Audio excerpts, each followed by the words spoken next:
Hoy, hoy, hoy! Maganda talaga ako, hoy! Ako nga pala ang inyong DJ sa magandang tanghalian nyo, DJ Nenya!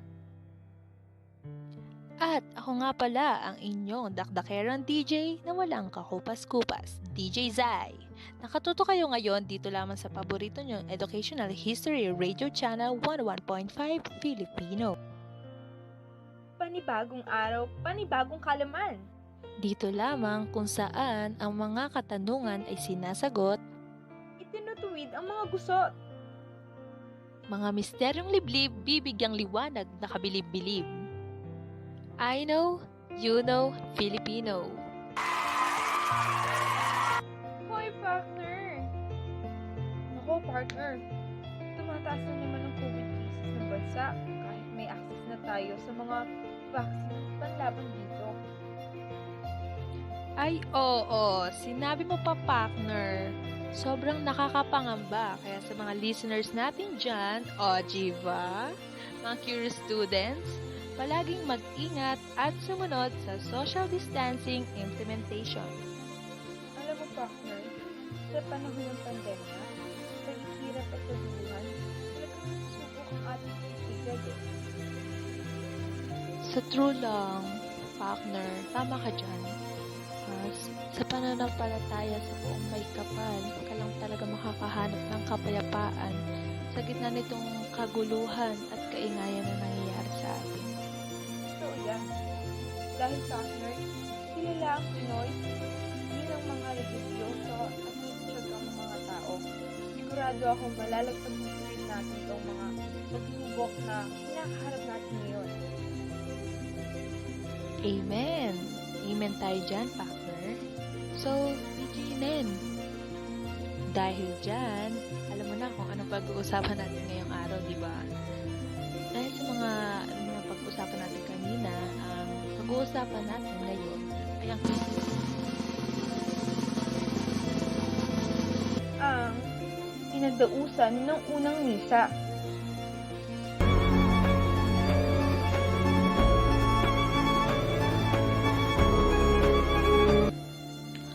Jiva, talaga namang siglang-sigla ang ating mga curious students. Talaga nag-uumapaw ang mga energy ng mga yan.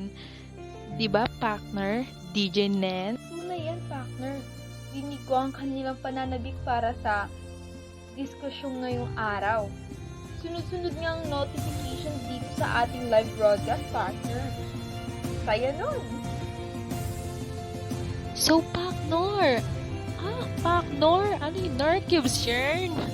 Grabe talaga. So, DJ Nen, ano pa bang hinihintay natin? Simulan na natin ang diskusyong ang pinagdausan ng unang misa. Know the drill! Curious students, i-comment lamang ang inyong mga katanungan patungkol sa ating topic na pinagdausan ng unang misa at susubukan namin kabilang sa ating mga guests for today na sasagutin ang mga tanong nyo. So please, welcome ang ating mga Filipino guests na nagkikisigan at mga kagalang-galangang professor at historian na nagmula sa kataas-taasang Universidad ng Cavite State University, Inday.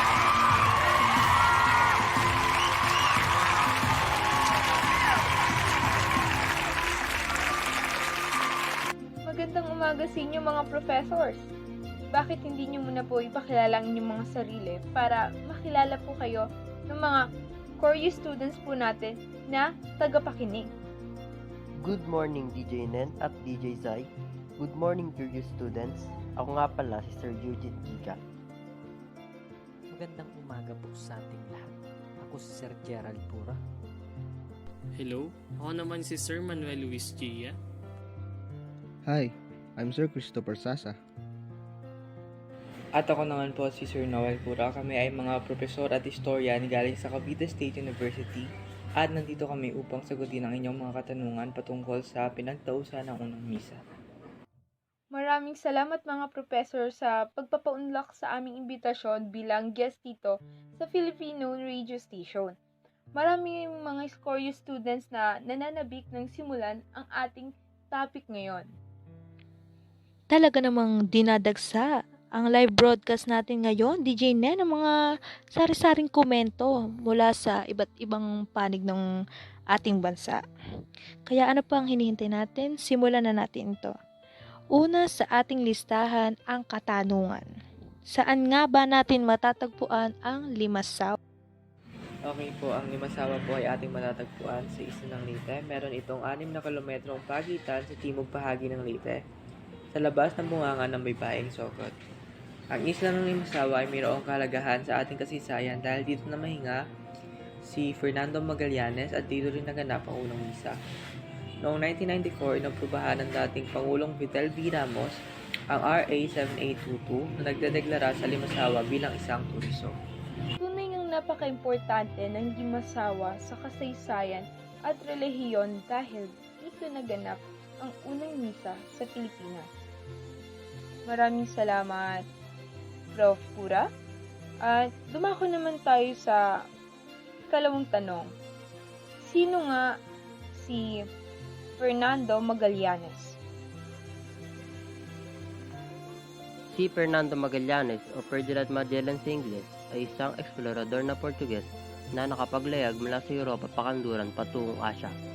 Ang unang Europeo na nakatawid ng karagatang Pasipiko at ang namuno ng unang ekspedisyon para sa sirkumnebagasyon ng daigdig. Bagaman nasawi siya sa Pilipinas at di nakabalik sa Europa, 18 sa kanyang mga tripulante at isang barko ang nakabalik sa Espanya noong 1522 at natupad ang pangarap na paglibot sa buong mundo. Namatay siya sa Pilipinas sa labanan sa Mactan. Importante siya sa diskusyong ito dahil si Fernando Magallanes nang matapos mamahinga sa Homonhon, Leyte ay nagsagawa ng blood pact kasama si Raha Kulamba na dating Raha ng Cebu. Ito ang unang blood pact na nabuo sa gitna ng isang Pilipino at isang Espanyol. Siya rin ang nagtayo ng malaking krus sa tuktok ng isang burol. Tanong ko lang po, Prof. Giga. Para rin po sa mga core students natin, para sa mga taga-pakinig natin, para malinawan po sila.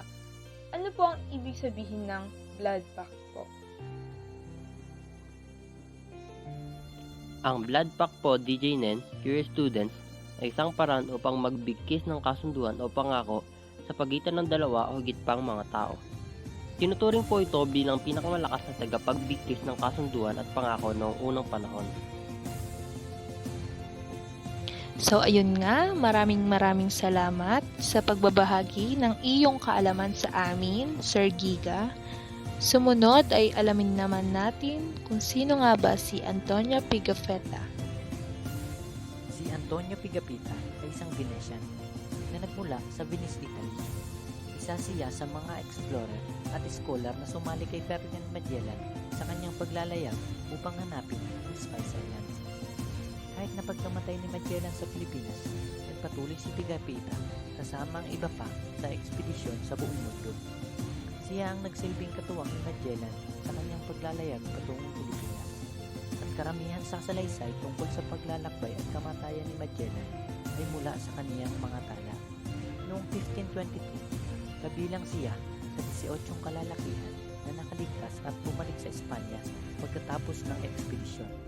Isa si Pigafetta sa mga mahahalagang katauhan sa pagdaos ng unang misa. Dahil siya ang nagtala ng The First Voyage Around the World, na naglalaman ng lahat ng impormasyon ng paglalakbay ng kanilang grupo sa buong mundo. Kabilang dito ay ang mga impormasyon patungkol sa unang misa. Maraming salamat, Sir Pura, sa pagpapakilala sa amin kay Antonio Pigafetta. Ngayon, ay dumako naman po tayo sa pangyayari ng pagdadaos ng unang misa. Sir Chia, maaari ba naming punan or maaari niyo po bang punan ang mga detalye patungkol dito? Noong March 31, 1521, ginanap sa Limasawa ang unang misa sa katimugan ng Leyte sa Pilipinas. Si Padre de Valderrama ang siyang nagmisa sa Limasawa, kaya ito ay sinasabing lugar na sinilangan ng Katolisismo sa bansa. At siya ang nag-iisang pari na nakasama sa ekspedisyon. Salamat po sa mga impormasyon, Sir Chia. Ngunit marami ang nagsasabi na naganap raw ang unang misa sa Butuan at hindi sa Limasawa. Maaari niyo ho bang ipaliwanag ito? Napakaraming impormasyong kumakalat na ang unang misa ay sa Butuan naganap at miski kami ay narinig na ang mga ganitong balita. Noon pa man ay naging isang argumento na ito sa pagitan ng mga historian. Saan nga ba naganap ang unang misa? Maraming mga tao ang nagsawa ng mga pag-aaral at dokumento at ipinablis sa publiko upang mapatunayan ang kanilang paniniwala. Ngunit, ang katunayan ay sa Limasawa talaga naganap ang unang misa. Ayon ito sa tala ni Antonio Pigafetta at mas lalong pinagtibay ang impormasyong ito sa pamamagitan ng isang monograph ni Miguel Bernard noong 1981. O ano, mga curious students, marami ba kayong natutunan?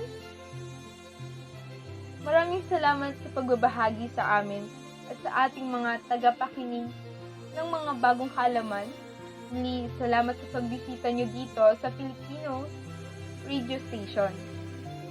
Talagang marami kaming natutunan mga pro tungkol sa pinagdausan ng unang misa.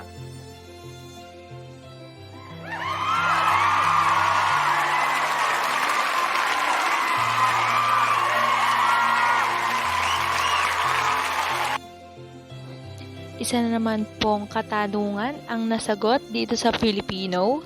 Kaya kami ay nagpapasalamat sa ating mga walang sawang nakinig at sa mga sumubaybay sa aming live broadcast. Dito nagtatapos ang ating programa. Ako pa rin ang inyong dakdakeran DJ, Ojiva, DJ Zai. At ako naman si DJ Nen.